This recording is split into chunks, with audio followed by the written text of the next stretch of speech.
जी अस्सलाम वालेकुम। कैफ 7 आज के लेक्चर का आगाज़ करते हैं। Lecture number 7। आज के लेक्चर में क्या करने जा रहे हैं, हम नया चैप्टर स्टार्ट करने जा रहे हैं जो कि रिलेट करता है कॉस्ट ऑफ कैपिटल से। ठीक है, इसमें 5 लर्निंग ऑब्जेक्टिव हैं, 1 2 3 4 5। बज़ाहिर आपको लग रहा होगा कि कंसेप्ट बहुत ज़्यादा है, लेकिन ऐसा नहीं है। कंसेप्ट की तादाद ज़्यादा है, लेकिन ये कंसेप्ट सिंपल है, छोटे छोटे कंसेप्ट हैं।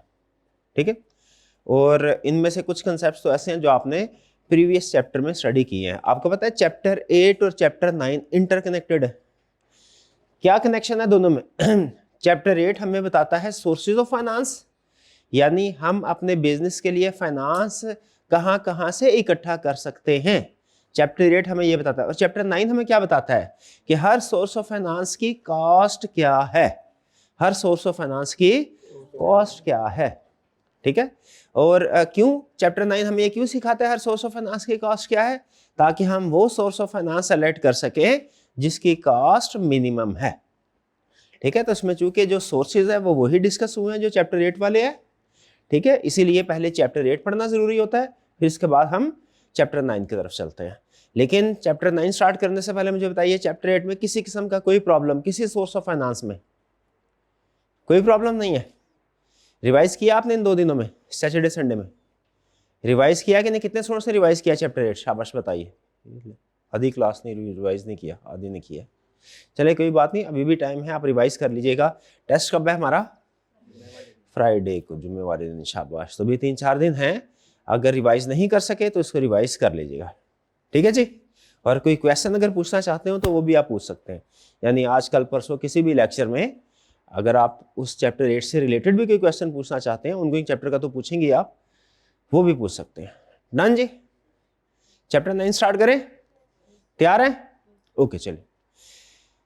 चैप्टर 9 हमारा रिलेट करता है कॉस्ट ऑफ कैपिटल से। जैसे मैंने आपको बताया, इसमें हम क्या सीखेंगे? इसमें हम ये सीखेंगे कि एक बिजनेस किन सोर्सेज से पैसे इकट्ठे करता है, हर सोर्स की कॉस्ट कैसे कैलकुलेट करनी है। ठीक है, डिफरेंट सोर्सेज की कॉस्ट डिफरेंट होती है। ये बिल्कुल ऐसी है जैसे आप घर से कोई चीज लेने के लिए बाजार में जाएं, तो बाज़ वक़्त वो एक ही चीज है, लेकिन एक जगह पे रेट आपको कुछ और हो सकता है मिले, दूसरी जगह पे रेट कुछ और मिले। तो हमारी कोशिश क्या होती है कि जिसका रेट सबसे मिनिमम है वहां से हम चीज बाय कर लें। इसी तरह सोर्सेज ऑफ फाइनेंस की एग्जांपल है, बिजनेस के पास डिफरेंट फाइनेंसर्स होते हैं, शेयर होल्डर्स भी हैं, बैंकर्स भी हैं, डिबेंचर होल्डर्स भी है, डिबेंचर की ऑप्शंस भी हैं। उसके बाद आगे फर्दर शेयर्स में ऑर्डिनरी शेयर्स की एग्जांपल है, प्रेफरेंस शेयर्स की एग्जांपल है, डिबेंचर्स में रिडीमेबल डिबेंचर की एग्जांपल है, इरिडीमेबल डिबेंचर की एग्जांपल है। ठीक है, तो सोर्सेज ऑफ फाइनेंस तो बहुत से हैं। हमने कौन सा सोर्स सेलेक्ट करना है? अगर हमें किसी नए प्रोजेक्ट के लिए पैसे चाहिए तो कौन सा सोर्स सेलेक्ट करना है जिसकी कॉस्ट सबसे कम हो। तो इस चैप्टर में हमने यही सीखना है कि किस सोर्स ऑफ फाइनेंस की कॉस्ट कैसे कैलकुलेट करनी है। चैप्टर 8 में सीखा था डिफरेंट सोर्सेज ऑफ फाइनेंस कौन कौन से हैं। चैप्टर 9 में क्या सीखना है? किस सोर्स ऑफ फाइनेंस की कॉस्ट क्या है, कॉस्ट कैलकुलेट करना हम सीखेंगे। और फिर आखिरी डिसीजन हमारा यही होगा कि कौन सा सोर्स ऑफ फाइनेंस सेलेक्ट करना है जिसकी कॉस्ट मिनिमम हो। आइए स्टार्ट करते हैं। ये आपके सामने चैप्टर 9 की समरी है, लर्निंग ऑब्जेक्टिव्स है। ठीक है, कि इस चैप्टर में आप कौन कौन से कंसेप्ट स्टडी करेंगे। ठीक है, ये पार्ट ए है, इंट्रोडक्शन लर्निंग ऑब्जेक्टिव 1। इसमें भैया ये नोट्स बच्चों को कब तक मिल जाएंगे? मिल गए? डिस्ट्रीब्यूट हो गए? वो कैसे होंगे और कौन करेगा? कब तक हो जाएंगे? बुक शॉप वाली है? चलें ठीक है, जैसे आता है ना फौरी तौर पर इनको डिस्ट्रीब्यूट कीजिएगा।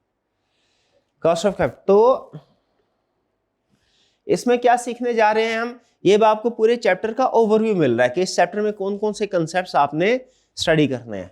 पहला, meaning of capital and cost in finance. अब देखिए, कॉस्ट ऑफ कैपिटल है ना, हम क्या कैलकुलेट करने जा रहे हैं? Cost of capital. ठीक है, तो इसमें आप वैसे समझ रहे होंगे कि सर ये तो दोनों टर्म्स हमने पहले काउंटिंग में पढ़ी है, कॉस्ट भी पढ़ा है और कैपिटल की टर्म भी पढ़ी है। लेकिन याद रखिए कि फाइनेंस में इन दोनों टर्म्स का मतलब हो सकता है काउंटिंग से डिफरेंट हो। काउंटिंग में कैपिटल हो सकता है किसी और कंटेक्स्ट में यूज होता हो, और फाइनेंस में कैपिटल की टर्म किसी और कंटेक्स्ट में यूज, इसको समझना जरूरी है। ठीक है, कि कैपिटल का मतलब क्या है और कॉस्ट का मतलब क्या है। फिर इसके बाद why cost of capital is calculated, ये तो आपको पता ही है। कॉस्ट ऑफ कैपिटल हम कैलकुलेट करते हैं किस लिए, ताकि हम ये देखें हम जो पैसे इस्तेमाल कर रहे हैं इनकी हमें कॉस्ट क्या पड़ रही है, ताकि आगे जिस प्रोजेक्ट में इन्वेस्ट करने हैं, जिस प्रोजेक्ट में ये पैसे लगाने हैं हमने, हम देख सके कि उस प्रोजेक्ट का प्रॉफिटेबिलिटी रेट इस कॉस्ट ऑफ कैपिटल से क्या होना चाहिए, ज्यादा होना चाहिए। तो अल्टीमेट ऑब्जेक्टिव हमारा क्या है, कॉस्ट ऑफ कैपिटल को मिनिमाइज करना है और फिर उसके बाद क्या करना है कि इसको कंपेयर करना है इन्वेस्टमेंट के साथ, कि अगर हम पैसे, ऐसा तो नहीं कि कहीं बैंक से हम 10% रेट ऑफ इंटरेस्ट पे लोन ले रहे हैं, कॉस्ट ऑफ कैपिटल इसकी 10% है और जिस प्रोजेक्ट में इन्वेस्ट कर रहे हैं उसका प्रॉफिटेबिलिटी रेट 8% है, तो क्या ऐसे प्रोजेक्ट में इन्वेस्टमेंट करनी चाहिए, नहीं करनी चाहिए। तो ये पर्पस है कॉस्ट ऑफ कैपिटल कैलकुलेट करने का, ताकि आप इन्वेस्टमेंट डिसीजन कर सके। वो वाले इन्वेस्टमेंट प्रोजेक्ट जिनका रिटर्न कॉस्ट से ज्यादा है उन्हें हम एक्सेप्ट करेंगे और ऐसे प्रोजेक्ट्स जिनका profitability rate cost of capital से कम है उन्हें क्या करेंगे, रिजेक्ट करेंगे। ये पर्पस है। फिर हम सीखेंगे weighted average cost of capital का concept. Weighted average cost of capital का कंसेप्ट क्या है, देखें अगर तो बिजनेस इंटायरली इक्विटी फाइनेंस्ड है, बिजनेस सारे का सारा सिर्फ शेयर्स, इक्विटी फाइनेंस यानी शेयर की बेस पे चल रहा है, तो हमने सिर्फ एक ही कंपोनेंट की कॉस्ट कैलकुलेट करनी है, किसकी, शेयर्स की। अगर फर्ज कीजिए बिजनेस सारे का सारा डेट फाइनेंस्ड है, फिर भी हमने सिर्फ एक ही कंपोनेंट की कॉस्ट कैलकुलेट करनी है, किसकी, डेट की। लेकिन जरा सोचिए कि अगर एक बिजनेस जो है वो इक्विटी फाइनेंस भी है और डेट फाइनेंस भी है, शेयर्स का कंपोनेंट भी है और बैंक लोन का भी फॉर एग्जांपल कंपोनेंट है, दोनों कंपोनेंट, ऐसी सिचुएशन में इसकी कॉस्ट ऑफ कैपिटल कैसे कैलकुलेट करेंगे? क्या सिर्फ शेयर की कॉस्ट कैलकुलेट करेंगे, क्या सिर्फ डेट की कॉस्ट कैलकुलेट करेंगे, कि पहले शेयर की कॉस्ट कैलकुलेट होगी फिर डेट की कॉस्ट कैलकुलेट होगी, फिर दोनों को कंबाइन करना है? बताइए कैसे कैलकुलेट होगी? अगर एक बिजनेस में डिफरेंट कंपोनेंट्स हो, डिफरेंट सोर्सेज ऑफ, सिंगल नहीं, डिफरेंट सोर्सेज, एक से ज्यादा सोर्सेज ऑफ फाइनेंस हो, तो फिर कॉस्ट ऑफ कैपिटल कैसे कैलकुलेट होगी? फिर simple cost of capital calculate नहीं होगी, फिर कौन सी कॉस्ट कैलकुलेट होगी? Weighted average cost of capital. याद रखिएगा weighted average cost of capital हमेशा कब कैलकुलेट होगी? जब एक बिजनेस के एक से ज्यादा सोर्सेज होंगे। ये बात लिख लीजिए कि when to calculate cost of capital, इसका आंसर क्या है? When to calculate weighted average cost of capital. Weighted average cost of capital को आप एब्रीविएट करना चाहिए तो WACC लिख सकते हैं, वैक, इसको बोलते हैं हम वैक। तो weighted average cost of capital कब कैलकुलेट करना मेरे भाई? जब एक बिजनेस के मल्टीपल सोर्सेज ऑफ फाइनेंस होंगे, ठीक है। तो फिर हर सोर्स ऑफ फाइनेंस की कॉस्ट अलग अलग तो कैलकुलेट करनी ही है, एंड में क्या करना है? वेटेड कंबाइन कॉस्ट भी कैलकुलेट करनी है। कंबाइन कॉस्ट को हम क्या कहते हैं? वैक, weighted average cost of capital. तो इस चैप्टर में आपको weighted average cost of capital का कंसेप्ट समझाएगा क्या है। फिर इसके बाद पार्ट बी में वो जितने आपके कंपोनेंट्स हैं उन सब की 1 बाय 1 कॉस्ट कैलकुलेट करना सिखाएगा। पहले बैंक लोन की कॉस्ट कैलकुलेट करना सिखाएगा, पहले इजी वाले, फिर उसके बाद आगे चलते जाएंगे तो थोड़ा डिफिकल्ट वाले। बैंक लोन की कॉस्ट कैलकुलेट करना सिखाएगा, फिर किसकी? डिबेंचर या बॉन्ड्स की कॉस्ट कैलकुलेट करना सिखाएंगे, ठीक है। फिर किसकी कॉस्ट कैलकुलेट करना सिखाएंगे? इरडीमेबल डिबेंचर, ये था इरडीमेबल और फिर इसके बाद रिडीमेबल। इरडीमेबल और रिडीमेबल में फर्क पता है आपको? रिडीमेबल डिबेंचर या बॉन्ड क्या होता है? अच्छा, प्रीवियस टॉपिक में आपको याद होगा हमने डिबेंचर और बॉन्ड को अलग अलग डिफाइन किया था, लेकिन मैंने आपको बताया था वो सिर्फ थ्योरेटिकल डिस्टिंक्शन की हद तक है, थ्योरेटिकल। इस चैप्टर में बॉन्ड का लफ्ज हो या डिबेंचर का लफ्ज हो, उसकी इंप्लीकेशन से कोई फर्क नहीं है। हाँ, रिडीमेबल है कि इरडीमेबल, इससे फर्क पड़ता है। भी क्या फर्क पड़ता है? रिडीमेबल बॉन्ड कौन सा होता है मेरे भाई, बताइए जरा। रिडीमेबल बॉन्ड कौन सा होता है? ऐसा बॉन्ड, ऐसा डिबेंचर जो कि कुछ सालों के बाद वापस करना पड़ेगा कंपनी को। रीपे करना पड़ेगा, रिटर्न होगा कंपनी को। रिडीमेबल मतलब रिटर्नेबल, रिडीमेबल मतलब रिटर्नेबल। ये अगर कंसेप्ट पता है तो ठीक है, नहीं पता तो लिख ले, redeemable is equal to returnable. और इरिडीमेबल कौन सा है? जो कभी रिटर्न ना हो। कंपनी ने एक दफा इशू कर दिया, कंपनी कह रही है भाई वापस हमारे पास ना लाना सारी जिंदगी, ठीक है, अगर बेचना है तो किसी और को बेचो। तो रिडीमेबल और इरिडीमेबल दोनों की कॉस्ट डिफरेंट वे में कैलकुलेट होती है, दोनों की कॉस्ट डिफरेंट। अगर आपका क्यूएम के कंसेप्ट्स आपको अभी भी याद हैं कुछ, तो मैं आपको बता दूं, बल्कि लिख ले, redeemable is equal to annuity, irredeemable is equal to perpetuity. याद है फर्क एन्युटी और परपेचुटी में? परपेचुटी नहीं याद? परपेचुटी का वो कैश फ्लो जो हमेशा चलते रहते हैं, ठीक है, वो उसकी हमने जब वैल्यू कैलकुलेट करनी होती थी तो कैश फ्लो को डिवाइड करते थे इंटरेस्ट रेट के साथ सिर्फ। परपेचुटी में परपेचुटी की कैलकुलेशन सिंपल होती थी, याद है? वो cash flow divide by interest rate. और एन्युटी क्या होता था कि जिसमें 3 साल 5 साल 7 साल एक सर्टेन टाइम पीरियड तक कैश फ्लो कैलकुलेट होता है। एन्युटी की प्रेजेंट वैल्यू कैसे कैलकुलेट, वो थोड़ा सा तरीका मुश्किल था। कैसे कैलकुलेट होती थी? वो एन्युटी का फार्मूला लगता था, याद है? वो 1 - 1 + i power -n over i interest rate, फिर मल्टीप्लाई करते थे। ये फार्मूला याद है आपको? इसको एन्युटी फार्मूला नहीं बोलते थे आप, क्या बोलते थे? कुछ और बोलते थे क्या? एन्युटी बोलते थे। हाँ, एन्युटी। तो परपेचुटी और एन्युटी में फर्क कुछ समझ आया? परपेचुटी का फार्मूला किसके लिए यूज होना है?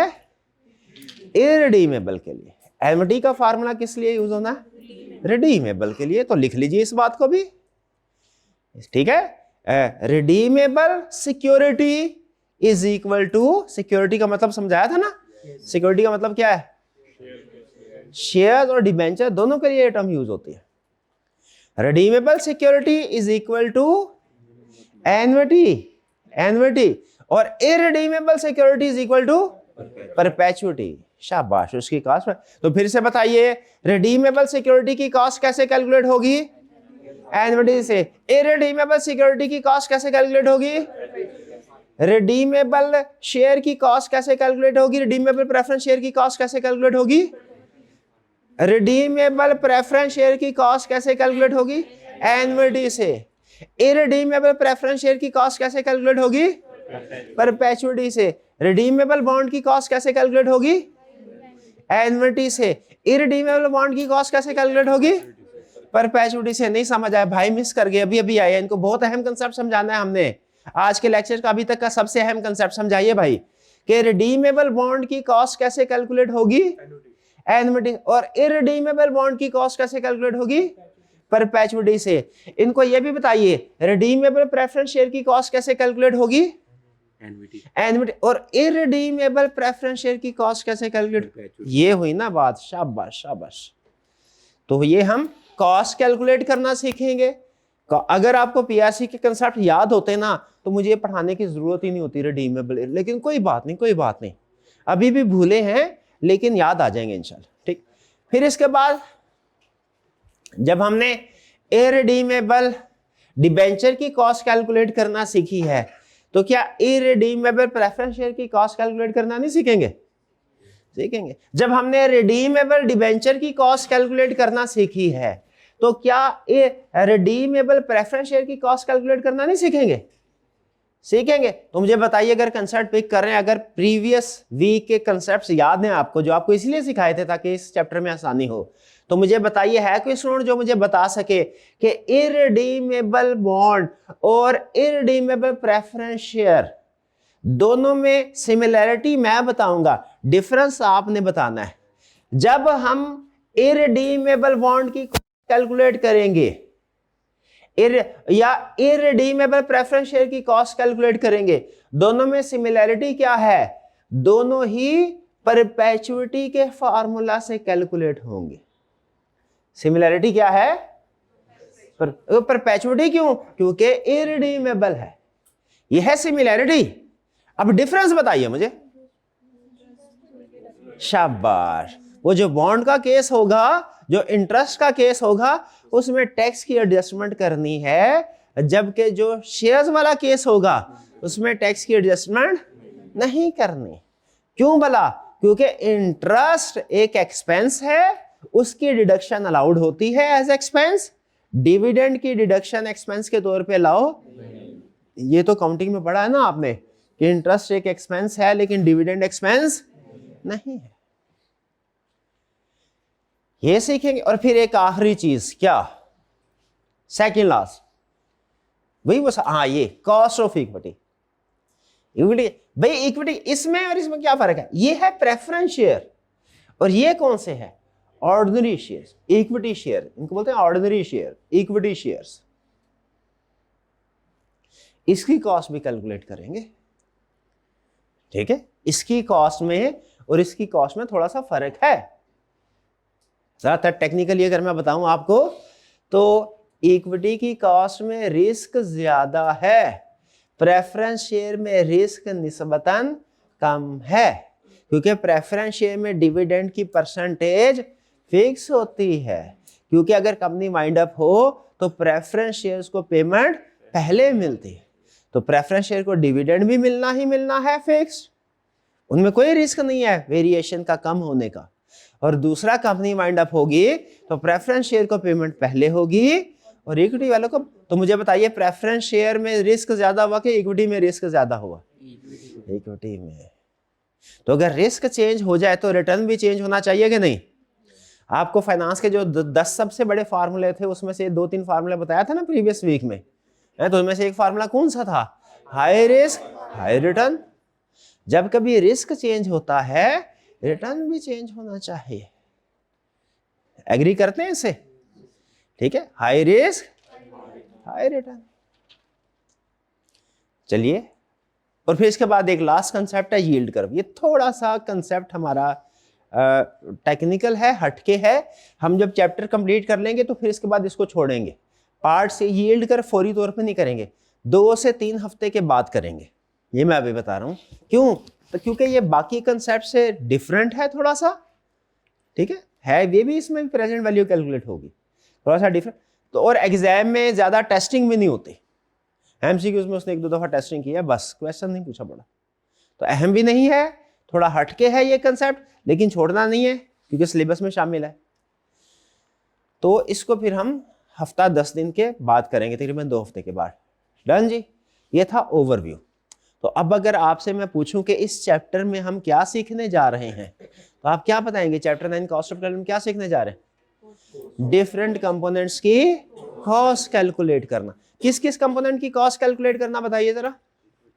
इक्विटी और डिबेंचर्स और प्रेफरेंस शेयर्स और बैंक लोन। ये 4 बन गए ना, 4। कौन कौन से? हम इस चैप्टर में किस किस की कॉस्ट कैलकुलेट करने जा रहे हैं बताइए? शाबाश। Bank loan, debentures, preference share और ऑर्डिनरी शेयर या इक्विटी। एक ही बात है, ऑर्डिनरी शेयर इक्विटी एक ही बात। इक्विटी का टर्म ऑर्डिनरी शेयर के लिए यूज करेंगे हम। तो फिर से मुझे बताइए, इस चैप्टर में हम किस किस कंपोनेंट की कॉस्ट कैलकुलेट करना सीखेंगे? बैंक लोन, शाबाश, और debentures, preference share, equity. Bank loan, debenture, preference share, equity. लिख ले इसको, इसी तरतीब से 4 लफ्ज याद रखें, ठीक है? और ये इन ऑर्डर ऑफ डिफिकल्टी है। इसका मतलब है सबसे आसान कौन सा होगा? बैंक, फिर उसके बाद डिबेंचर, फिर उसके बाद प्रेफरेंस शेयर, फिर उसके बाद ordinary share, equity. Ordinary share को इक्विटी कहते हैं माइंदा से, ऑर्डिनरी शेयर थोड़ा सा जरा इक्विटी बेहतर लगता है मुझे, वैसे दोनों में फर्क कोई नहीं। तो किस किस की कॉस्ट कैलकुलेट करना सीखेंगे? Bank, debenture, preference share, equity. बोल दें जरा, बोलते जाएं, 2 3 4 5 दफा बोलें, शाबाश। Bank loan, debentures, preference share. Online restaurant की आवाज नहीं आ रही, शाबाश। आप भी बोले, शाबाश। हाँ जी, आप बोले। क्या किस किस कंपोनेंट की कॉस्ट कैलकुलेट करनी है हमने? Number 1 bank loan, debenture, preference share, equity. Bank loan, debenture, preference share, equity. Bank loan, debenture, preference share, equity. इनकी कॉस्ट कैलकुलेट करना सीखेंगे। हाँ, डिबेंचर के अंदर मजीद दो शाखें निकलेंगी। कौन सी वाली भला? रिडीमेबल की अलग, इरिडीमेबल की अलग। प्रेफरेंस शेयर के भी आगे दो टाइप्स निकलेंगी। कौन सी? रिडीमेबल अलग, इरिडीमेबल अलग। लेकिन मेन कंपोनेंट हमारे चार रहेंगे: bank loan, debenture, preference shares, equity. शाबाश। चलिए आइए स्टार्ट करते हैं। आप ये तो ओवरव्यू था ना पूरे चैप्टर का, अब वन बाय वन इसको स्टार्ट करते हैं। Meaning of capital and cost. अच्छा, ये चीज ध्यान में रखिएगा, अकाउंटिंग में कैपिटल का वर्ड किसी और कंटेक्स्ट में यूज होता है, फाइनेंस में कैपिटल का वर्ड किसी और कंटेक्स्ट में। यही बताना चाह रहा है। Correct. Definition of capital in finance is different from what you learned in accounting. Accounting में कैपिटल का वर्ड का मतलब कुछ और है, ठीक है। फाइनेंस हमारा ये सब्जेक्ट जो है ना, सब्जेक्ट, इसे इंटरनेशनली फाइनेंशियल मैनेजमेंट बोलते हैं। ये जो फाइनेंस वाला पोर्शन है, बीआईए का जो फाइनेंस वाला पोर्शन है, इसे इंटरनेशनली क्या बोलते हैं? फाइनेंशियल मैनेजमेंट या फाइनेंस। ठीक। तो फाइनेंस यानी इस सब्जेक्ट में कैपिटल। भाई क्या फर्क है, पहले मुझे बताइए। काउंटिंग में कैपिटल किसको बोलते हैं आप? काउंटिंग में कैपिटल का मतलब है जी वो पैसे बिजनेस को जो ओनर प्रोवाइड करे, बिजनेस को जो पैसे ओनर प्रोवाइड करे उसे क्या बोलते हैं? कैपिटल। ठीक। अकाउंटिंग में तो यही है। और अगर कोई बैंक प्रोवाइड करे उसे कैपिटल बोलते हैं? अकाउंटिंग की बात कर रहा हूं अभी, नहीं, वो तो लेंडर है। अच्छा, अगर कोई क्रेडिटर फाइनेंस प्रोवाइड, क्या क्रेडिटर भी फाइनेंस प्रोवाइड करते हैं? हाँ, लेकिन वो कैश की शक्ल में नहीं, उधार चीजों की शक्ल में फाइनेंसिंग करते हैं। क्या उनको हम कैपिटल कहते हैं? नहीं, वो तो हमारे क्रेडिटर है। तो काउंटिंग में कैपिटल की टर्म अलग है, लेंडर की अलग है, क्रेडिटर की अलग है। और अक्रूड लायबिलिटीज भी होती है, वो भी तो फाइनेंस प्रोवाइड करते हैं एक तरह से। वापडा वालों ने पूरा महीना हमें बिजली प्रोवाइड की और बिल लेकिन एंड में भेजा, तो पूरा महीना हमारा काम हमें सपोर्ट किया कि नहीं बिजनेस को? तो बिजनेस को सपोर्ट करने के लिए जो ओनर इन्वेस्ट करता है, बिजनेस को सपोर्ट करता है, उसे हम कहते हैं कैपिटल। जो बाकी के लोग बिजनेस को सपोर्ट करते हैं, जैसे बैंक, जैसे क्रेडिटर, जैसे other liabilities, accrued liabilities, accounting में उनको कैपिटल नहीं बोला जाता। ऐसा ही है। अब देखिए फाइनेंस क्या कहते हैं। कहते हैं finance in financial management capital means any source of finance which can be used to run business। Business को चलाने के लिए कोई भी सोर्स ऑफ फाइनेंस आया ना फाइनेंस में, उसे हम क्या बोलेंगे? यानी बिजनेस को किसी ने भी पैसा दिया, बिजनेस को किसी ने भी सपोर्ट किया, उसे हम कहेंगे इसका मतलब फाइनेंस में कैपिटल की टर्म ज्यादा कंप्रीहेंसिव है अकाउंटिंग की निस्बत। ठीक है। अकाउंटिंग में सिर्फ जो ओनर पैसे बिजनेस में लाता है उसे कैपिटल बोलते हैं। फाइनेंस में कहीं से भी पैसे आ गए, हम उसे क्या बोलेंगे? इसका मतलब आप मुझे बताइए, क्या जो ऑर्डिनरी शेयर, अब आपको समझ आई होगी, जो ऑर्डिनरी शेयर्स हैं वो कैपिटल की डेफिनेशन में शामिल है, इसमें तो कोई डाउट ही नहीं है। प्रेफरेंस शेयर भी कैपिटल की डेफिनेशन में शामिल है, ये भी चले समझ आती है बात। क्या आपको पता है फाइनेंस में जो डिबेंचर्स हैं इन्हें भी कैपिटल में शामिल किया जाता है? कैपिटल है। क्या आपको यह बात पता है जो बैंक लोन है इसे भी कैपिटल में शामिल किया जाता है? तभी तो कॉस्ट ऑफ कैपिटल की कैलकुलेशन में बैंक लोन आता है, वरना आप कहते हैं ये कॉस्ट कैलकुलेट करें कैपिटल की, तो बैंक लोन कहां से आ गया? इसलिए कि फाइनेंस में कैपिटल की डेफिनेशन में बैंक, बल्कि बैंक लोन दूर की बात है, क्रेडिटर्स भी शामिल है, क्रेडिटर्स भी शामिल है फाइनेंस की डेफिनेशन। आपने शायद एक टर्म पर कभी पढ़ी हो, वर्किंग कैपिटल, अकाउंटिंग में कभी पढ़ी? वर्किंग कैपिटल की डेफिनेशन क्या भला? Current assets minus current liability. लिख ले, अगर याद है तो अच्छी बात है, नहीं याद तो लिख ले। Working capital is equal to current assets minus, accounting में सुना है आपने? तो कभी अकाउंटिंग के टीचर से आपने पूछा, सर कैपिटल तो वो पैसे होते हैं जो ओनर इन्वेस्ट करता है, ये तो करंट लायबिलिटीज हैं, इसको क्यों कैपिटल कह रहे हैं? कभी ज़हन में सवाल आया आपका कि इसको कैपिटल क्या? अब आया होगा कि ये जो करंट एसेट्स और करंट लायबिलिटी, जब कैपिटल का मतलब वो है जो ओनर पैसे लेके आया, तो फिर ये जो करंट एसेट्स और करंट डेटर और क्रेडिटर्स वगैरह है, क्रेडिटर हमें उधार, इनको क्यों कैपिटल कह रहे हैं? वो फाइनेंस की इस टर्म की वजह से। वर्किंग कैपिटल की टर्म असल में फाइनेंस की टर्म है, अकाउंटिंग की नहीं, अकाउंटिंग में यूज होती है लेकिन असल में ये टर्म फाइनेंस की। इसका मतलब होता है शॉर्ट टर्म बेसिस पे जब कोई बिजनेस को पैसे प्रोवाइड करे, शॉर्ट टर्म बेसिस पे जब बिजनेस को कोई फाइनेंस प्रोवाइड करे, सपोर्ट करे, इसे हम कहते हैं वर्किंग कैपिटल। और जो लॉन्ग टर्म बेसिस पे सपोर्ट करे उसे क्या बोलते हैं? कैपिटल। कैपिटल, सादा कैपिटल। मेरी बात समझ आए? तो अगर समझ आ रही है तो मुझे बताइए, इस चैप्टर के अंदर ये थोड़ा सा मैं आपको, अगर अभी तक की बात समझ आ रही है तो थोड़ा सा बात को बढ़ाते हैं फिर, कि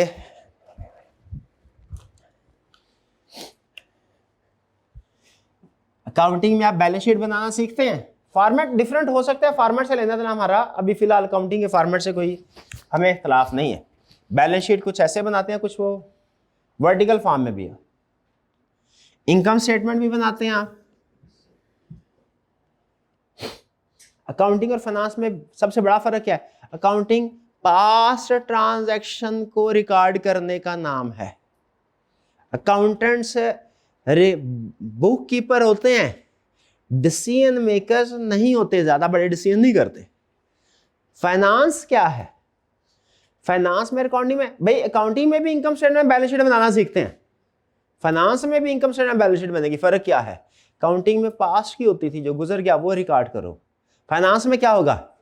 फ्यूचर की, डिसीजन मेकिंग के लिए यूज होती है। सारी फाइनेंस का मकसद आपको डिसीजन करने सिखाना है कि ये डिसीजन कैसे करना, ये डिसीजन कैसे करना। ठीक है, ये फ्यूचर के बारे में हम देखें कि भैया अगर हम decision number option A select करें तो हमारी इनकम स्टेटमेंट बैलेंस शीट ये होगी, ऑप्शन बी सेलेक्ट करें इनकम स्टेटमेंट बैलेंस शीट ये होगी। भैया ऑप्शन बी में बेहतर है, ये सेलेक्ट करो। ठीक है, तो गैस कीजिए कि फाइनेंशियल मैनेजमेंट में हम इनकम स्टेटमेंट का एनालिसिस करना सीखेंगे, बैलेंस शीट का एनालिसिस करना सीखेंगे कि दोनों सीखेंगे। शाबाश। ठीक है, अभी इनकम स्टेटमेंट की बात को छोड़ें, बैलेंस शीट में मुझे बताइए जरा, एसेट्स भी है, ये रफ सा बना रहा हूं जल्दी जल्दी, राइटिंग समझ नहीं आएगी, मैं जो बोल रहा हूं ना उसको समझते जाए। एसेट्स भी है, लायबिलिटीज भी। एसेट में जरा मुझे बताइए कौन कौन से एसेट्स होते हैं?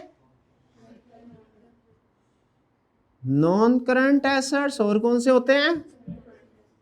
करंट। शाबाश शाबाश, काउंटिंग अच्छी है आपकी, गुड। और लायबिलिटीज में current liabilities, non current liabilities और इक्विटी। ऐसे ही होता है ना, इधर टोटल आ जाता है जो कि इक्वल होता है बैलेंस शीट। ये सुन मुझे भी याद। तो ये अच्छा, मुझे बताइए कि हमने जब मैनेजमेंट सीखनी है, सबकी सीखनी है कि किसी एक दो की? सबकी सीखना है। शाबाश। ये वाला जो एरिया है ना हमारा,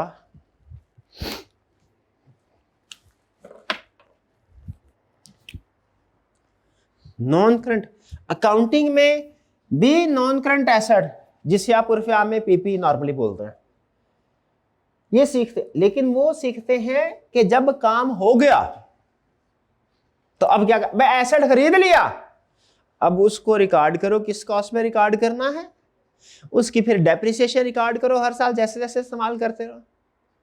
फाइनेंस में फिक्स एसेट सीखेंगे नॉन, लेकिन ये नहीं सीखेंगे कि एसेट खरीद लिया है तो अब उसकी रिकॉर्डिंग कैसे करनी है, डेप्रिसिएशन कैसे रिकॉर्ड करनी है, इंपेयरमेंट कैसे रिकॉर्ड कर, रिवैल्यूएशन कैसे करनी, ये नहीं सीखेंगे। बल्कि क्या सीखेंगे? सिंपल क्वेश्चन, जो कि मेरे ख्याल में बिजनेस पॉइंट ऑफ व्यू से ज्यादा बेहतर है अकाउंटिंग के क्वेश्चन से। क्या हमें ये फिक्स एसेट्स खरीदना चाहिए या नहीं? जब फाइनेंस में हम इन्वेस्टमेंट अप्रेजल सीख रहे होंगे तो क्या सीख रहे होंगे? ये नहीं सीख रहे होंगे खरीद लिया तो रिकॉर्ड कैसे, ना ना ना ना, ये नहीं सीखना। क्या सीखना है?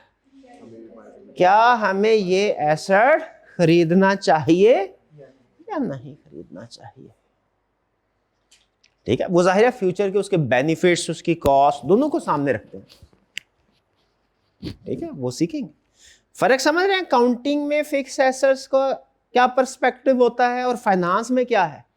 फाइनेंस में डिसीजन मेकिंग करते हैं, खरीदना है कि नहीं, खरीद लिया तो फिर इसके बाद काउंटिंग चलेगी, इसका मतलब पहले फाइनेंस होगा, खरीदना है कि नहीं खरीदना।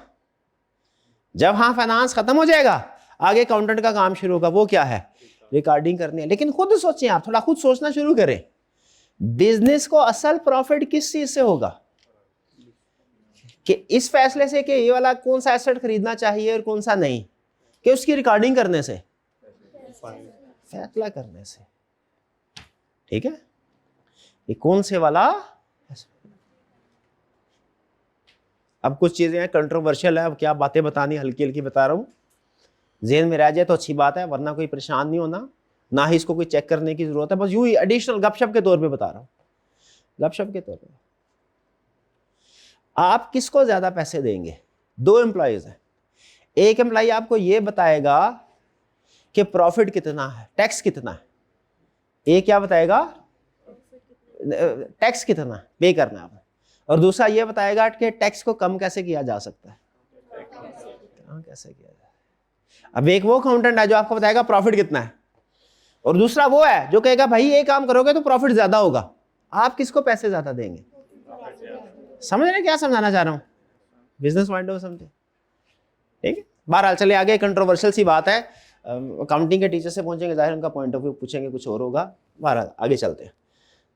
नॉन करंट एसेट में क्या सीखना है हमने, इस इन्वेस्टमेंट करनी है कि नहीं, ये एसेट खरीदना है कि नहीं, क्या ये हमारे इस टॉपिक का पार्ट होगा, चैप्टर 9 में ये सीखेंगे, इसका जवाब है नहीं सीखेंगे, क्योंकि ये तो कैपिटल साइड वाला टॉपिक है और ये तो एसेट वाला है, इसका अलग से चैप्टर है। उस चैप्टर का नाम क्या है, प्रोजेक्ट अप्रेजल या इन्वेस्टमेंट अप्रेजल। याद रखिएगा, ये हमने इस चैप्टर में नहीं सीखा। इनकम स्टेटमेंट बनाना इस चैप्टर में सीखेंगे, इनकम स्टेटमेंट की डिसीजन मेकिंग नहीं, इसका भी अलग से चैप्टर है, जिसे समझिए क्या कहते हैं, बजटिंग। बजटिंग में क्या करेंगे, बजटिंग में इनकम स्टेटमेंट ही बनाएंगे। अब आप कहें सर ये तो हमने सीखी है अकाउंटिंग में, इनकम स्टेटमेंट बनाना तो पर्सपेक्टिव डिफरेंट है, कंसेप्ट वही होंगे, सेल्स है, कॉस्ट ऑफ सेल्स है, ऑपरेटिंग एक्सपेंसेस है, वेरिएबल हैं, कुछ कुछ फिक्स्ड हैं, लेकिन इसमें पर्सपेक्टिव होगा फ्यूचर, पास्ट नहीं। फाइनेंस में हम किस तरफ देखते हैं, फाइनेंस का एक और जो 10 बड़े बड़े असूल बताए थे ना, जिसको समझ आ गया फाइनेंस का गुरु बन गया, उसमें से एक असूल ये भी है, फैसला करना है पास्ट की तरफ नहीं देखना, फ्यूचर की तरफ देखना है। जब कभी फैसला करना है, पास्ट कॉस्ट और संक कॉस्ट, ये शायद आपने कहीं सुना होगा। ये किस वजह से है, कहते हैं जिंदगी में भी फैसले करने हो ना तो पास्ट की तरफ नहीं देखना होता, किस तरफ देखना होता है, फ्यूचर की तरफ, वरना आप आगे नहीं बढ़ सकेंगे ना। जाहिर है जिस तरफ देखेंगे उसी तरफ बढ़ेंगे, पास्ट की तरफ देखेंगे तो उधर ही खड़े रहेंगे। तो फाइनेंस क्या कहती है कि फैसले फ्यूचर की बेस पे करने चाहिए, आगे क्या होने वाला। बहरहाल तो ये बजटिंग है। अच्छा, फिर इसके अलावा मुझे बताइए, क्या करंट एसेट्स और करंट लायबिलिटी, इसकी मैनेजमेंट, इसके बारे में डिसीजन मेकिंग हम सीखेंगे, बिल्कुल सीखेंगे, हम इसी सिलेबस में सीखेंगे। लेकिन क्या इस चैप्टर में सीखेंगे, नहीं नहीं नहीं। क्यों, इस चैप्टर का फोकस है लॉन्ग टर्म। कैपिटल दो तरह का होता है, लॉन्ग टर्म भी, आपको पता है अकाउंटिंग में कैपिटल से मुराद सिर्फ ये वाला हिस्सा है, ये ए, जबकि फाइनेंस में कैपिटल से मुराद ए भी है, बी भी है, सी भी है। ए और बी लॉन्ग टर्म है, इसको हम सिंपल कैपिटल बोलते हैं। जो सी है ना, सी, ये current asset current liability, short term, इसको बोलते हैं वर्किंग कैपिटल। इसकी भी मैनेजमेंट डिसीजन मेकिंग अलग से सीखेंगे, वो अलग से टॉपिक है। वो कौन सा है, वो कौन सा है, वर्किंग कैपिटल मैनेजमेंट। कौन सा है, वर्किंग कैपिटल मैनेजमेंट, वो अलग से सीखना है हमने। इसका मतलब हुआ इस चैप्टर के अंदर हमने जो मैनेजमेंट सीखनी है वो किसकी सीखनी है, सिर्फ और सिर्फ ए और बी। ये है कॉस्ट ऑफ कैपिटल चैप्टर का स्कोप, सिर्फ ये। बाकियों के बारे में भी हमने सीखना है, लेकिन इस चैप्टर में नहीं। आई के अपने चैप्टर को और अच्छा किया है, डिफरेंट एक ही चैप्टर में सारा कुछ नहीं सिखा दिया, मुश्किल हो जाता। इसकी नेचर लग गया, इसका अलग चैप्टर बनाया, इसकी नेचर लग गया, इसका अलग चैप्टर बनाया, इसकी नेचर लग गया, अलग चैप्टर बनाया, इसकी नेचर लग गया, इसका अलग चैप्टर बनाया। डन जी, कुछ समझ आ रही है? चलिए आइए, यही कह रहा है वो। There are two types of capital in finance, long term capital और कह रहे long term capital will be discuss in this chapter. Equity, preference share, debentures, bank loan. Bank loan से मुराद लॉन्ग टर्म वाला बैंक लोन है, 3 साल 5 साल 7। Short term वाला नहीं है, शॉर्ट टर्म वाला वो तो उधर नीचे आ जाएगा करंट में। Long term capital, short term के बारे में सीखेंगे लेकिन किसी और चैप्टर में। उस चैप्टर का नाम क्या भला? Working capital management. क्या नाम है? Working capital. अब जरा देखते हैं sources of long term capital, यानी जो इस चैप्टर के स्कोप में शामिल है, उसमें देखें क्या ये सारे सही लिखे हुए हैं, कोई स्किप तो नहीं हो गया? कोई स्किप तो नहीं हो गया? क्या following are different sources of capital या सोर्सेज ऑफ फाइनेंस? ठीक है, सोर्सेज ऑफ कैपिटल हम ज्यादा टर्म यूज करेंगे। बैंक लोन है जी सोर्सेज ऑफ फाइनेंस में। इरिडीमेबल डिवेंचर रिडीमेबल है जी। इरिडीमेबल प्रेफरेंस शेयर है, रिडीमेबल प्रेफरेंस शेयर भी है, इक्विटी शेयर भी है। सारे सोर्स ऑफ फाइनेंस के साथ आप कंफर्टेबल है? कोई ऐसा सोर्स ऑफ फाइनेंस जो पहली दफा सुना हो? अच्छा ये सुना नॉन कन्वर्टेबल और कन्वर्टेबल। कुछ कन्वर्टेबल का मतलब क्या होता है? Convertible into ordinary share, equity share. Convertible का मतलब क्या होता है? कन्वर्टेबल का मतलब क्या होता है? शाबाश, कन्वर्टेबल इनटू ऑर्डिनरी शेयर। शाबाश, ये भी लिख लीजिए, लिख दे। छोटी छोटी बातें हैं, लिख ले, लेकिन कहीं ना कहीं इस्तेमाल होनी इसलिए लिखवा रहा हूं। हाँ ऑनलाइन आप भी लिखिए, शाबाश, बिल्कुल। क्या कन्वर्टेबल जहां है, convertible is equal to convertible into ordinary share या इक्विटी शेयर्स। ये कन्वर्टेबल का मतलब है। यानी कोई भी सिक्योरिटी कभी भी कन्वर्टेबल इनटू प्रेफरेंस शेयर नहीं होगी, कन्वर्टेबल इनटू डिबेंचर नहीं होगी। हमेशा जब कभी कन्वर्टेबल का वर्ड यूज आएगा किसके लिए आएगा? Convertible into ordinary share. Okay, अच्छा ये बड़ी अजीब बात नहीं, बड़ी अहम बात लिखी है। क्या लिखे? इसके साथ कंफर्टेबल है। ये टर्म्स आपको आज के बाद जब तक ये टॉपिक चल रहा है हर रोज बार बार आपके सामने आएंगी, इसलिए इन टर्म्स के साथ कंफर्टेबल हो जाएं। बार बार पढ़े इनको, घर जाके बार बार पढ़े। ठीक है, जितना कंफर्टेबल होंगे उतना क्वेश्चन इजी लगेगा। ठीक है, अच्छा ये अजीब है, ये इसको नोट करें, ये नोट्स में लिखे ना, आपको जरा हाईलाइट करें, इसके साथ वेरी इंपॉर्टेंट लिख ले। क्या? Share and debentures may have market value if they are traded in market. ठीक है, और अमूमन ट्रेड होते हैं ये। कुछ कंपनी, एक लिस्टेड कंपनी होती है, एक अनलिस्टेड होती है। अनलिस्टेड के नहीं होते, लिस्टेड के होते हैं। लेकिन फाइनेंस में हम अज्यूम करेंगे कि आप बड़ी कंपनी के डिसीजन कर रहे हैं, लिस्टेड कंपनी के। तो शेयर और डिबेंचर्स की एक मार्केट वैल्यू, एक होती है फेस वैल्यू, एक होती है मार्केट वैल्यू, एक होती है फेस वैल्यू, एक क्या होती है? Market value. फेस वैल्यू कौन सी होती है?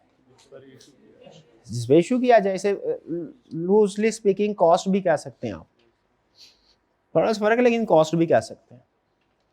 थोड़ा सा फर्क है, लेकिन फिलहाल कॉस्ट भी कह सकते हैं। जैसे एक शेयर है, एक शेयर है पाकिस्तान स्टॉक एक्सचेंज में। कुछ कंपनीज ऐसी हैं जिनका शेयर की फेस वैल्यू 100 है और खरीदने जाए आपको 35,000 में मिलेगा। 100 रुपये फेस वैल्यू, उस शेयर के ऊपर प्राइस क्या लिखी होगी? डिबेंचर के ऊपर प्राइस क्या लिखी होगी? 100 रुपीज। खरीदने जाएंगे 2,000, 8,000, 10,000, 15,000, 35,000, 36,000, 40,000 तक प्राइस है। तो एक है face value, market value. Face value जो उसके ऊपर लिखी होती है, ये कंसेप्ट कहीं पढ़ा आपने? फेस वैल्यू और मार्केट वैल्यू। मैं नहीं मानता, सवाल पूछूंगा, फिर अगर सही जवाब दे दिया तो मान लूंगा। अगर एक बॉन्ड की फेस वैल्यू 100 है, बॉन्ड की फेस वैल्यू 100 है और उसकी मार्केट वैल्यू 500 है, इंटरेस्ट जो मिलेगा फेस वैल्यू पे मिलेगा या मार्केट वैल्यू पे?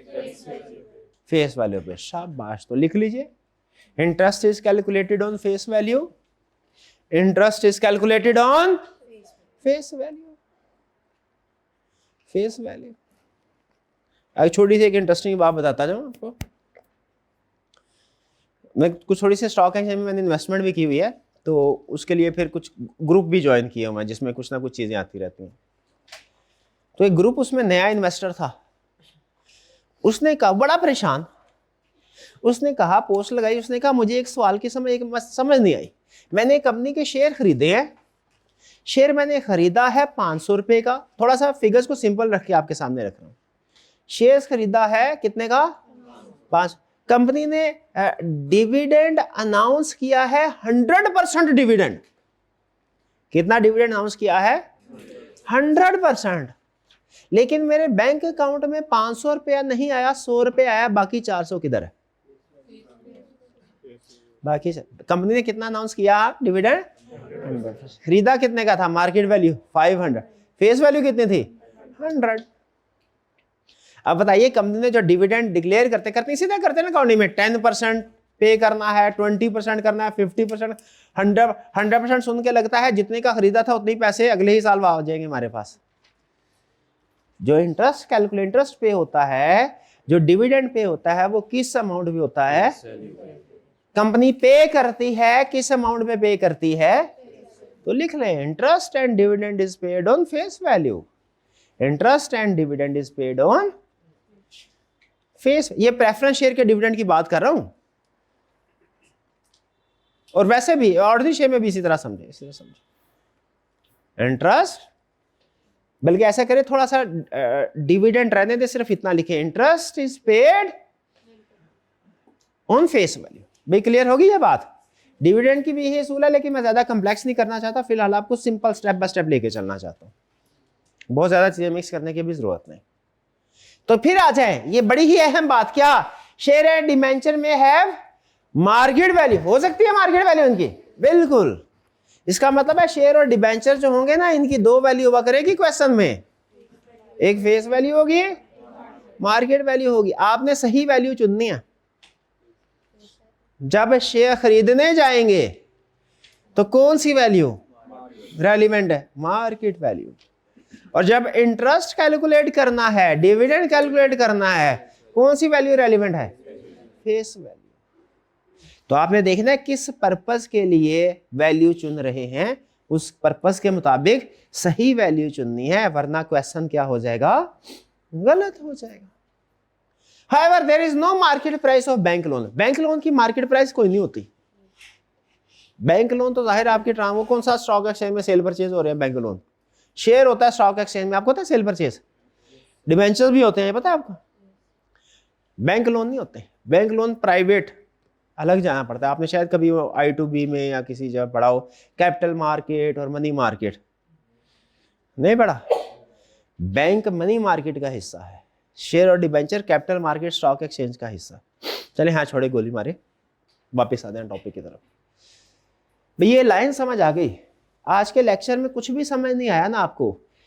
ये समझ आ गए और ये अभी तक का लेक्चर पार है। डन? आगे चलते हैं। Why cost of capital is calculated, ये तो आपको बता दिया है। क्यों कैलकुलेट होती है? ताकि हम इन्वेस्टमेंट डिसीजन कर सकें। क्यों? हमारे investment decision cost of capital पे क्यों डिपेंडेंट है? इसलिए कि जब हमने इन्वेस्टमेंट करनी है तो रूल सिंपल है, क्या? कि return on investment must be greater than WACC, cost of capital. Return on investment का मतलब क्या है? Profitability of project. Project profitability, आपने पैसे ऐसे बिजनेस में लगाने हैं जिसमें रिटर्न कॉस्ट से ज्यादा हो। तो WACC का अल्टीमेट ऑब्जेक्टिव क्या है? इन्वेस्टमेंट डिसीजन करना। इन्वेस्टमेंट डिसीजन कैसे किया जाता है? अगर return on investment weighted average cost of capital से ज्यादा है तो फिर क्या करेंगे? इन्वेस्टमेंट करेंगे। और अगर return on investment weighted average cost of capital से कम है, इन्वेस्टमेंट नहीं करेंगे। सिंपल। सेकंड वाले पॉइंट को भी रहने दें। ठीक है भैया, वैसे आपने अगर पीआरसी याद है तो फिर आपको पता होगा ये, वरना मैं आगे चल के समझाऊंगा क्या कि हमने उस प्रोजेक्ट में इन्वेस्टमेंट करने के दो रूल है। एक तो ये है, एक और रूल भी है क्या कि weighted average cost of capital को यूज करते हुए इसकी एनपीवी कैलकुलेट करो। अगर NPV net present value positive है प्रोजेक्ट करो, एनपीवी नेगेटिव है तो फिर प्रोजेक्ट ना करो। ये आपने सीखा हुआ है कहीं? कहां सीखा है? क्यूएम में सीखा था। ये तो फाइनेंस का कंसेप्ट था। चलिए अच्छा हुआ सीख लिया, अब मुझे सिखाने की जरूरत तो नहीं है जरूरत? कोई बात नहीं, सिखा देंगे, बेफिक्र है, सिखा देंगे। बार बार सिखाएंगे, एक दफा नहीं बल्कि बार बार सिखाएंगे। 1000 बार नहीं, बार बार। 1000 बार का माइंड ना बनाए। चलिए भाई, ये लर्निंग ऑब्जेक्टिव 2 समझ आ गया आपको? इसमें हमने क्या सीखा? इसमें हमने क्या सीखा कि कितने सोर्सेज हैं जिनके साथ हमारा वास्ता पड़ना है। सीखा कॉस्ट कैलकुलेट क्यों कर रहे हैं। अब है सबसे अहम चीज, एक चीज मैं आपको बता दूं,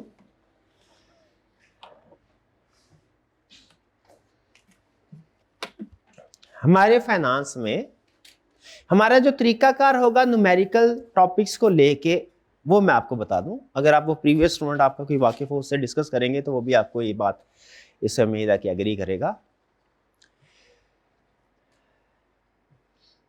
मुझे एक चीज बताइए, मैं आपसे पूछता हूं, क्या हमारा जो क्वेश्चन का फॉर्मेट है, क्वेश्चन करने का, वो क्वेश्चन टू क्वेश्चन चेंज होना चाहिए कि लगभग सारे क्वेश्चन में स्टैंडर्डाइज फॉर्मेट होना चाहिए?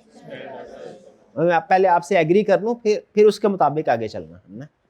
और ये जो आप बता रहे हैं ना, सोच समझ के बताइएगा, क्योंकि एक दफा हम इसके ऊपर पक्के हो गए ना, फिर हमने उस अप्रोच को चेंज नहीं करना।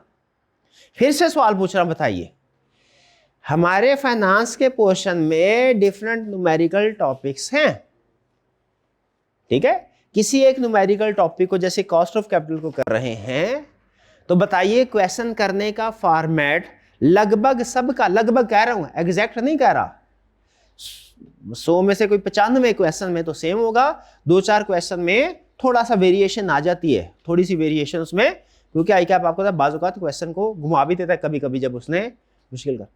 तो ज्यादातर 95% लगभग केसेस में मुझे बताइए, क्या हमें क्वेश्चंस का फॉर्मेट सेम रखना चाहिए या कि क्वेश्चन टू क्वेश्चन चेंज होना चाहिए? पक्की बात है? हाँ बिल्कुल, मेरा भी यही ख्याल है। वरना तो एग्जाम में बैठ के हमें पता ही नहीं चलेगा कि हमने फॉर्मेट को स्टार्ट कहां से करना है, स्टार्ट कहां से करना। और ये सिर्फ असूल इस टॉपिक के लिए नहीं है, ये बाकी टॉपिक्स के लिए भी है। डन जी? अच्छा, लेकिन बज़ाहिर आपको ये आसान लग रहा होगा, लेकिन इसमें एक मुश्किल भी है। क्या? जब हमने तकरीबन हर क्वेश्चन का फॉर्मेट सेम रखना है ना, तो फिर हमें फॉर्मेट कंप्रीहेंसिव बनाना पड़ेगा। फिर ये नहीं है कि अगर एक 10 हैं कॉलम, तो एक क्वेश्चन में 3 बना लिए, एक में 5 बना लिए, एक में 2 बना लिए, ऐसा नहीं चलना। फिर आपको अगर फॉर्मेट, एक ऐसा फॉर्मेट सीखना है ना, यूनिवर्सल फॉर्मेट, जिसमें लगभग हर क्वेश्चन सॉल्व हो जाए, तो फिर उस फॉर्मेट का कंप्रीहेंसिव होना जरूरी है। फिर उस फॉर्मेट का, समझ रहे हैं ना, कंप्रीहेंसिव होना। वो थोड़ा सा लेंथी होगा, लेकिन एक दफा जब आपने उसको याद कर लिया तो वो इजी होगा। जो लेंथी होती है चीजें वो बाजुकात इजी होती हैं, और जो शॉर्ट होती हैं चीजें वो बाजुकात कॉम्प्लेक्स होती हैं। मुझे ज़ाती तौर पे, मेरा पर्सनल प्रेफरेंस है, हर स्टूडेंट के साथ ऐसा नहीं होता, मुझे इजी चीज़ें ज़्यादा पसंद है, चाहे थोड़ी सी लेंथी क्यों ना हो, ठीक है? मुश्किल चीज़ें मुझे इतनी पसंद नहीं है, मैं अवॉइड करता हूँ जितना हद तक इम्कान हो सके कि मुश्किल चीज़ों को अवॉइड करता हूँ। हालांकि उसमें हो सकता है आपके 2-3 मिनट बच जाए। एग्जाम में एक क्वेश्चन हो सकता है ईजी वे में 12 मिनट ले ले, वो शॉर्टकट वगैरह लगा के वो हो सकता है 10 मिनट में हो जाए। लेकिन मैं प्रेफर ज़ाती तौर पे किसको प्रेफर करता हूं? Lengthy but easy, even lengthy. आप में से कितने स्टूडेंट हैं जो कि इजी प्लस लेंथी को प्रेफर करते हैं, और कितने स्टूडेंट हैं जो कि शॉर्ट प्लस कॉम्प्लेक्स को प्रेफर करते हैं? शॉर्ट प्लस कॉम्प्लेक्स वाले बताएं कौन? 2। और इजी इवन लेंथी वाले? अच्छा लेंथी बहुत ज्यादा नहीं होगा कि पेपर में 6 या तो 4 क्वेश्चन हो गए, नहीं नहीं, इतना लेंथी नहीं होगा। लेंथी वो भी आपको आगे चल के पता चल जाएगा कि इसको सिर्फ लिख के हमने छोड़ देना। लेकिन एग्री हमने क्या किया कि फॉर्मेट हमारा स्टैंडर्डाइज होगा, और एक दफा जो फॉर्मेट सीख लिया सारे क्वेश्चन में हमने उसको फॉलो करना है।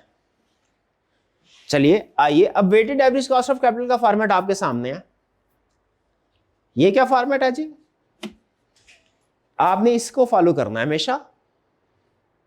जब weighted average cost of capital का क्वेश्चन आएगा आपने क्या करना है, 4 कॉलम बनाने हैं। पहला कॉलम कौन सा?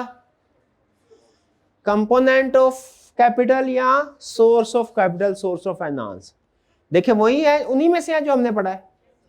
बैंक है, डिबेंचर है, प्रेफरेंस शेयर है, इक्विटी है। किसी क्वेश्चन में 2 होंगे, किसी में 3 होंगे, किसी में 4 होंगे। इधर क्या आ जाएगा? Sources of finance. फिर आगे क्या आएगा? Market value of component. Equity की जो मार्केट वैल्यू होगी वो आ जाएगी, प्रेफरेंस शेयर की मार्केट वैल्यू आ जाएगी, डिबेंचर की मार्केट वैल्यू आ जाएगी। बैंक लोन की मार्केट वैल्यू नहीं होती तो जितनी आउटस्टैंडिंग अमाउंट है, बुक वैल्यू है, वही अज्यूम कर लेंगे मार्केट वैल्यू। डन जी? डन जी? भैया आपके दादाजी ने जो 1955 में 100 रुपए में प्रॉपर्टी खरीदी थी ना, मेरे को 200 रुपए में बेच दें आज, आपको डबल प्रॉफिट होगा। बेचेंगे या नहीं? और क्यों नहीं बेचेंगे? अकाउंटिंग के असूलों के मुताबिक अगर आप डिस्पोजल अकाउंट बनाएं इस ट्रांजैक्शन का, जो 1955 में इनके दादाजी ने 100 रुपए में जगह खरीदी थी, मेरे को अगर ये 200 रुपए में बेच दे, अकाउंटिंग का डिस्पोजल अकाउंट बनाए, अकाउंटिंग क्या कहती है भला? 100 रुपए का प्रॉफिट हुआ, अकाउंटिंग यही कहेगी ना। बताइए क्या फैसला सही किया इन्होंने? फाइनेंस कहती है नहीं भैया, वो जो 100 रुपए की थे ना उस वक्त, आज हो सकता है वो 100 लाख की हुई हो, 1 करोड़ की हो। हाँ, तो फैसला किस बेस पे करना चाहिए, यही सिखाना था। अकाउंटिंग कॉस्ट को प्रेफर करती है। आपको पता है IAS 16 क्या कहता है? कॉस्ट में रिवैल्यूएशन लाओ करता है, लेकिन प्रेफर्ड मेथड क्या होगा? कॉस्ट। फाइनेंस क्या कहती है? खबरदार, सही फैसला अकाउंटिंग के रूल अकाउंटिंग के, फाइनेंस के रूल फाइनेंस में। फाइनेंस क्या कहती है? फैसला किस बेस पे करना चाहिए? मार्केट वैल्यू पे। इंटरेस्ट फेस वैल्यू पे दो, लेकिन फैसला करना है मार्केट वैल्यू। इसीलिए आप देखेंगे इस फॉर्मेट के अंदर फेस वैल्यू नहीं मिलेगी आपको। क्या मिलेगी? Market value of component. Market value of component का मतलब क्या है? ये मार्केट वैल्यू किसकी है? ये मार्केट वैल्यू किसकी है? ये मार्केट वैल्यू किसकी है? तो आगे यहां पे मार्केट वैल्यू है, बुक वैल्यू नहीं है। ठीक है, जिसने इधर बुक वैल्यू लिखा ना, उसके दादाजी की प्रॉपर्टी मैंने 200 रुपए में उसी दिन खरीद लेनी है और उसको वहां से धक्के देके उस प्रॉपर्टी से बाहर आउट करना। ठीक है, फाइनेंस क्या कहती है? फैसला किस बेस पे करना है? हमेशा मार्केट वैल्यू पे। इसी तरह का टेबल अगर आप अकाउंटिंग में बना रहे होते तो शायद इधर कॉस्ट वगैरह लिख रहे होते हैं।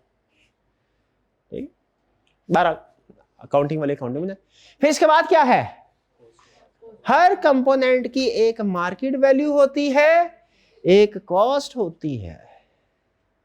कॉस्ट होती है, यह है वो चीज जिसके पीछे हम इस चैप्टर में भाग रहे हैं।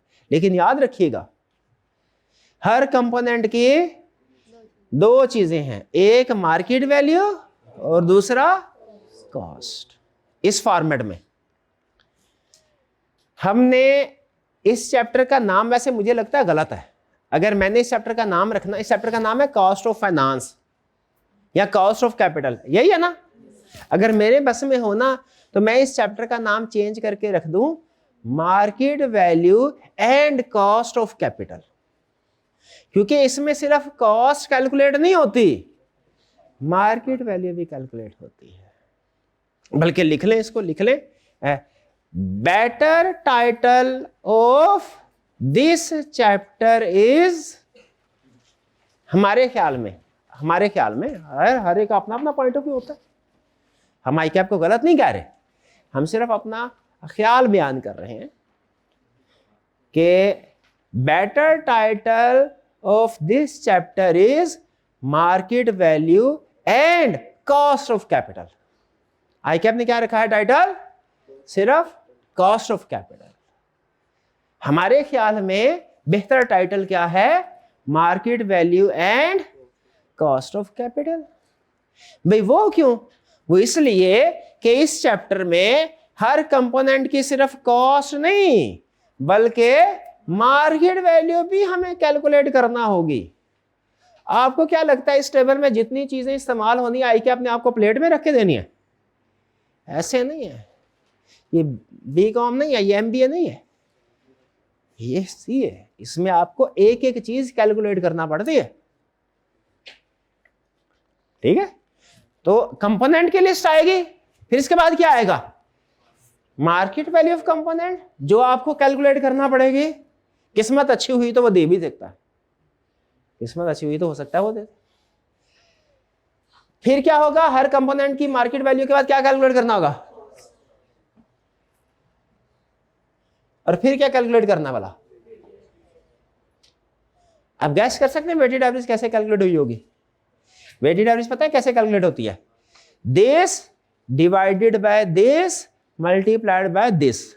Weighted average cost of capital कैसे कैलकुलेट होती है? This divided by this multiplied by, कैसे कैलकुलेट होती है वेटेड एवरेज कॉस्ट ऑफ ये cost of capital. Cost of capital कैसे कैलकुलेट होती है? This divided by this multiplied by this. शाबाश। तो कॉस्ट ऑफ कंपोनेंट कैसे कैलकुलेट होती है? This divided by this multiplied by this. ये सब का टोटल है ना, 5 और 10 15, 15 15 35 50। कैलकुलेटर देखिए सही में। हाँ, ये इंडिविजुअल, ये टोटल मार्केट में टोटल आ गया, ये इसकी कॉस्ट है। जब आप ये दोनों कैलकुलेट कर लेंगे तो उसके बाद ये कैसे कैलकुलेट करना है? Cost of component weighted this divided by this multiply by this. देखिए यही आता है, करेगा। शाबाश। तो बताइए डिबेंचर की वेटेड एवरेज कॉस्ट क्या आएगी? This divided by this multiplied by this. इसकी वेटेड कैलकुलेट करे कैलकुलेट। शाबाश, करे कैलकुलेट। हाथों को जरा तकलीफ दे। शाबाश। प्रेफरेंस शेयर की weighted average cost of capital कैसे आएगी? This divided by this multiplied by this. देखिए वही है लगभग, थोड़ा बहुत फर्क ऊपर नीचे आएगा राउंडिंग ऑफ का आसानी के लिए। ठीक है, इसमें मेरा 3.33 आता है, क्या आता है? यही आता है। Okay okay. इसकी कॉस्ट कैसे होगी प्रेफरेंस शेयर की?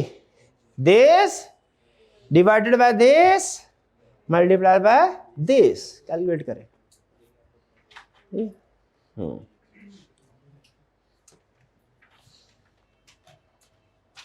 15 हाँ 50 दूना 100 2 15 दिया 30 हो गया। डन भाई, एक कैलकुलेट करना आ गया। तो बताइए वेटेड एवरेज कास्ट कैसे कैलकुलेट की? This divided by this multiplied by this. And पे ऐड कर दे। ये है आपका मैजिक नंबर। ये है जो एक दफा आपने पूरे साल के लिए कैलकुलेट कर दिया ना, तो फिर अब जो भी प्रोजेक्ट का डिसीजन करना है इस मैजिक नंबर को सामने रख के करना है। इसके साथ लिख ले, दिस इज मैजिक नंबर, जिसके लिए सारी भागदौड़ आप करेंगे। अकाउंटिंग में होता है ना बैलेंस शीट का टोटल, कैसे पता चलता है? बैलेंस शीट का टोटल देखो सोल्यूशन के साथ मैच करता है। तो कॉस्ट ऑफ कैपिटल का सवाल आपने सही किया है कि गलत, कैसे पता चलेगा? ये नंबर आपने सोल्यूशन के साथ मैच करना है। अगर ये नंबर मैच हो गया ना तो फिर बाकी के मैच करने की जरूरत नहीं है। लेकिन अगर ये नंबर मैच नहीं ना हुआ तो फिर हमने देखना होता है गलती कहां पे की। फिर हर कंपोनेंट का अलग अलग नंबर मैच करना है। आपको पता चलेगा 3 ठीक है भाई, इसमें मसला है। फिर इसकी कैलकुलेशन देखेंगे, पता चलेगा ओहो इंटरेस्ट को नेट ऑफ टैक्स तो किया ही नहीं। Format clear? आइंदा हर क्वेश्चन में जिसमें weighted average cost of capital calculate करना होगी यही फॉर्मेट यूज करना है। डन? पक्की बात है? क्या हर कंपनी ने weighted average cost of capital calculate करना होता है? नहीं। जिसका सिंगल सोर्स ऑफ फाइनेंस है उसने नहीं करना, उसका तो वही, जिसके मल्टीपल सोर्सेज ऑफ फाइनेंस है उसने करना, यानी 2 या 3 या 4। भाई यहां तक क्लियर है? आगे उसने वही बात किया जो हम बार बार बोल चुके हैं, कह रहा है रिडीमेबल सिक्योरिटी का फार्मूला और इररिडीमेबल सिक्योरिटी का फार्मूला डिफरेंट है। कैसे डिफरेंट है? रिडीमेबल सिक्योरिटी के लिए हम यूज करते हैं एन्युटी का फार्मूला, इररिडीमेबल सिक्योरिटी की कॉस्ट कैलकुलेट करने के लिए कौन सा फार्मूला यूज करते हैं? परपेचुइटी का फार्मूला। फिर से बताइए, कॉस्ट ऑफ कंपोनेंट कैलकुलेट करते हुए किन चीजों का ध्यान रखना है? नंबर 1, रिडीमेबल है कि irredeemable. Cost of capital calculate करते हुए किन से 2 सुपर चीजें बता रहा हूं आपको, जिसने क्वेश्चन में इसको नोट कर लिया वो इंशाल्लाह क्वेश्चन उसका गलत नहीं होगा, और जिसने इसको इग्नोर किया वो फारिग। कौन सी चीजें? पहला देखें, सिक्योरिटी रिडीमेबल है कि इररिडीमेबल। भाई ये क्यों देखें? क्योंकि अगर इररिडीमेबल है तो परपेचुइटी का फार्मूला लगेगा, वो पता नहीं क्या होता है, हमें भूल गया पढ़ना है। और अगर रिडीमेबल है एन्युटी का फार्मूला लगेगा, वो पता नहीं क्या होता है, हमें भूल गया, पढ़ेंगे। लेकिन अभी हमें इतना पता है फर्क है, रिडीमेबल का फार्मूला फर्क है, इररिडीमेबल का फार्मूला फर्क है। डन? फिर ध्यान से देखना है, शेयर्स है कि डिवेंचर है? क्यों भला? शेयर्स हैं तो टैक्स की एडजस्टमेंट नहीं करनी, वो टैक्स डिडक्टेबल नहीं होता। डिवेंचर है तो टैक्स डिडक्टेबल होता है, इसका ध्यान रखेंगे। शेयर है कि डिवेंचर है, खास तौर पे अंडरलाइन करना है क्वेश्चन में। क्या अंडरलाइन करना है? शेयर है कि डिवेंचर है, और क्या अंडरलाइन करना है? रिडीमेबल है कि इररिडीमेबल। कॉस्ट ऑफ कैपिटल का क्वेश्चन आएगा, क्या अंडरलाइन करेंगे? शेयर है कि डिवेंचर है, और क्या अंडरलाइन करेंगे? Redeemable irredeemable. ये गलती करते हैं स्टूडेंट्स में, नहीं करनी आपने। चलिए आइए, अब जो कुछ सीखा है जरा उसको प्रैक्टिकली देखते हैं, numerically. Cost of bank loan, bank loan की कॉस्ट कैसे कैलकुलेट करनी है? क्या आपको पता है अगर हमने यूबीएल से 10% रेट ऑफ इंटरेस्ट पे लोन लिया तो उस लोन की कॉस्ट 10% नहीं है, बल्कि 10 × 1 माइनस टैक्स रेट है।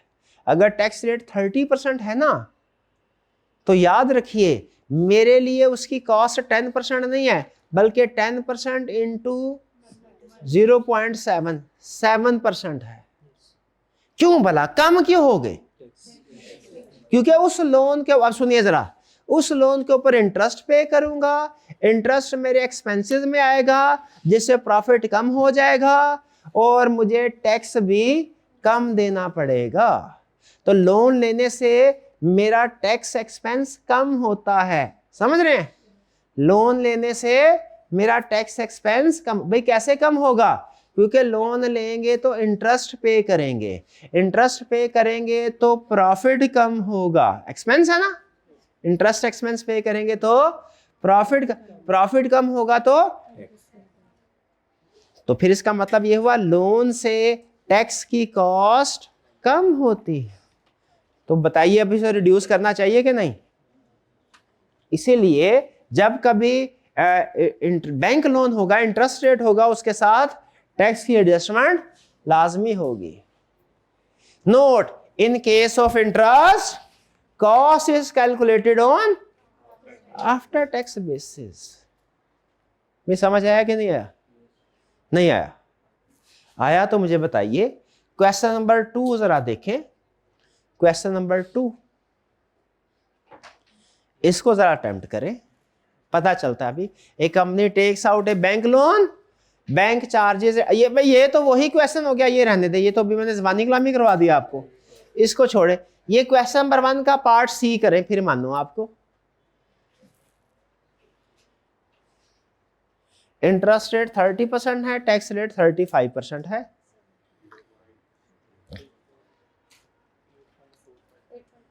8.45 7.8%। ना भैया, अब तो कैलकुलेशन मुझे खुद करनी पड़ेगी, आपके बयान आपस में नहीं मिल रहे। 8.45। आपने कोई और क्वेश्चन पार्ट समझ लिया होगा, कोई नो प्रॉब्लम। 8 डन जी, कोई प्रॉब्लम इसमें? ये ले, पहले कंपोनेंट की कॉस्ट कैलकुलेट हो गई। किसकी कॉस्ट कैलकुलेट होगी? Cost of bank loan. जो इंटरेस्ट रेट है, क्या करो, उसको टैक्स रेट के साथ नेट कर दो। भूलेंगे तो नहीं? आगे चलें कि बस हो गई? बस हो गई है, ओके चले, no problem no problem no problem. ये वैसे आपका QM वाला काम था, नहीं सॉरी, ये ये तो आसान ही है। लगे या तो मैं समझा दूसरे वाला मुश्किल वाला, ये तो आसान वाला है। अगला कंपोनेंट कौन सा है? अभी कौन सा किया? Bank loan. ये कौन सा कंपोनेंट है? Irredeemable bond. इररिडीमेबल के लिए कौन सा फार्मूला लगता है? परपेचुइटी का क्या एनयुटी का? परपेचुइटी का।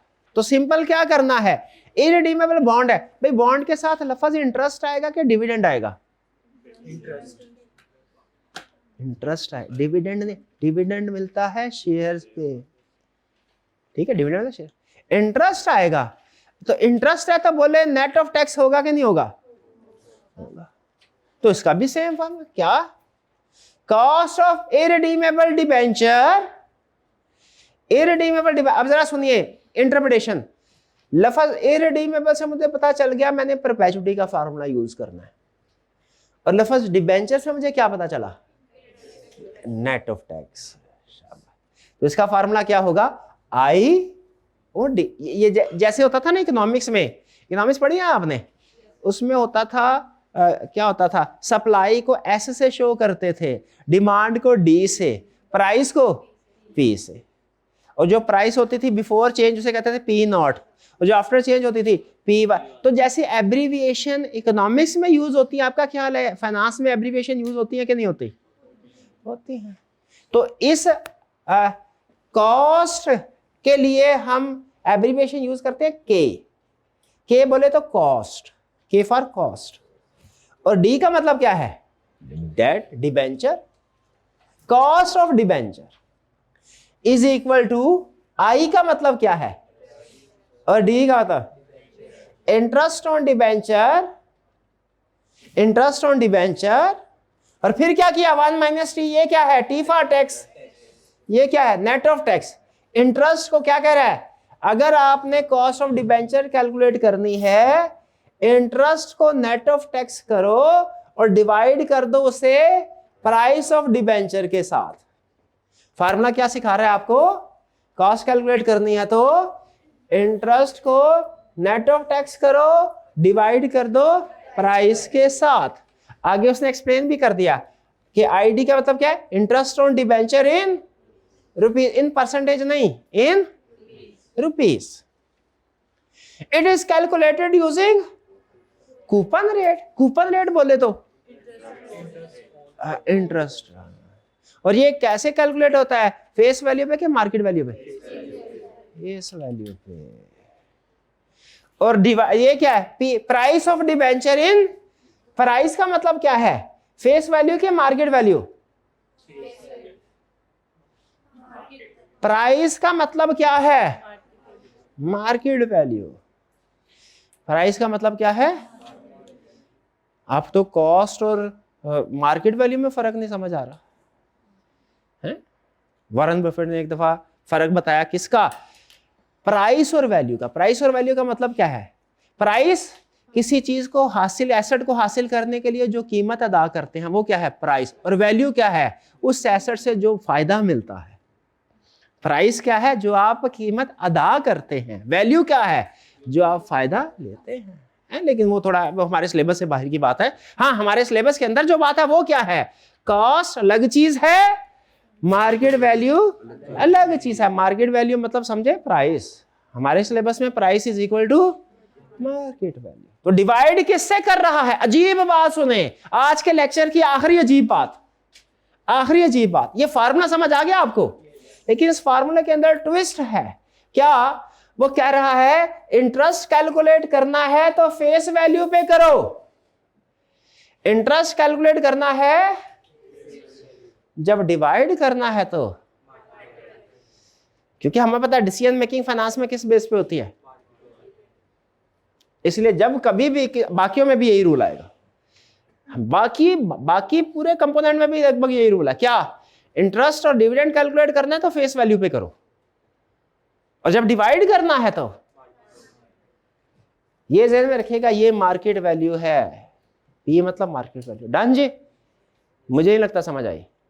आगे तो जरा ये क्वेश्चन कैलकुलेट करके मुझे क्वेश्चन सॉल्व करके बताएं, इसको जरा पढ़ते हैं, देखते हैं इसमें जो फाइनेंस के टर्म्स यूज हुई हैं हम उनके साथ कंफर्टेबल हैं कि नहीं, समझ पा रहे हैं?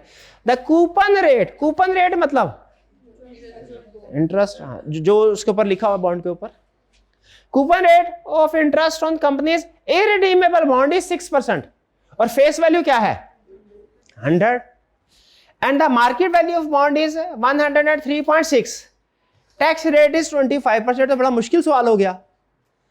तो फार्मूला क्या करना है? Calculate cost. अब मैंने एग्जाम में बैठ के पता क्या सोचना है, सबसे पहले ये बॉन्ड है, इसका मतलब टैक्स एडजस्टमेंट तो आई है, फिर इरिडीमेबल है, तो फार्मूला कौन सा लगना है? परपेचुटी का। आपने फार्मूला लिख देना, formula I into tax adjustment divided by market. Interest बताएं कितना, जरा कैलकुलेट करें।